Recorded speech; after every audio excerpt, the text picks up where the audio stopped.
بسم اللہ الرحمن الرحیم۔ معزز سامعین السلام علیکم۔ شروع اللہ کے نام سے جو بڑا مہربان نہایت رحم کرنے والا ہے۔ یہ کہانی ہے محمد بن مرسل کی۔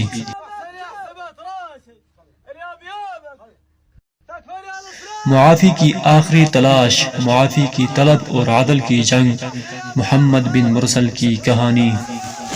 نوجوان محمد بن مرسل سعودی عرب کے شہر نجران کے رہنے والے تھے۔ معمولی سی تلخ کے باعث ان کے ہاتھ سے ان کے ایک کزن کا قتل ہوا۔ ان کو جیل ہو گئی۔ جیل میں کچھ عرصہ گزارنے کے بعد عدالت نے قصاص میں ان کی گردن اڑانے کا حکم سنا دیا۔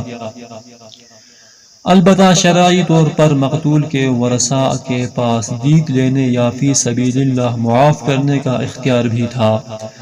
محمد بن مرسل کے قبیلے آل رزق کے بچوں، بزرگوں اور نوجوانوں نے یہ فیصلہ کیا کہ مقتول کے قبیلہ آل سنیج کے سامنے معافی کی درخواست رکھی جائے۔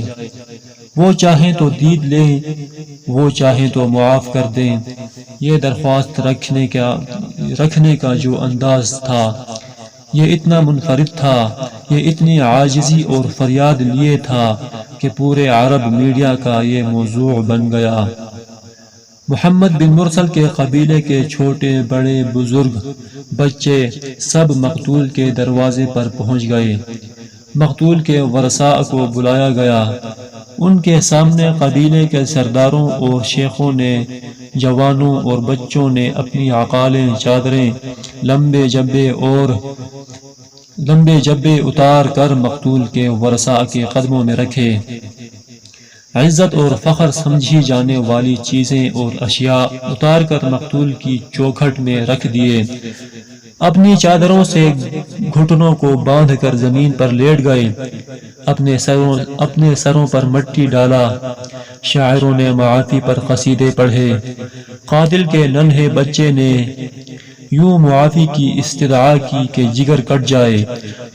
جو اور جتنی چاہے دیت کی پیشکش کی گئی۔ پورا سعودی عرب بول پڑا کہ معاف کیا جانا چاہیے۔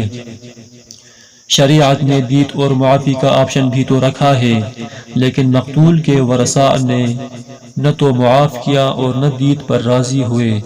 چنانچہ 3 دن پہلے 20 ستمبر کو نوجوان محمد بن مرسل کی گردن قصاص میں اڑا دی گئی۔ یہ پہلا قاتل تھا جس کے لیے پورے ملک میں مغفرت کی دعائیں ہو رہی ہیں۔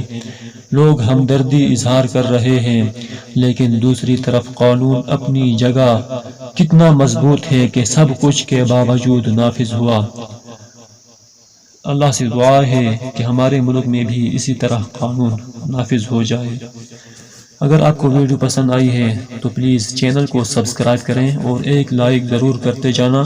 ملتے ہیں نیکسٹ ویڈیو میں، تب تک کے لیے اللہ حافظ۔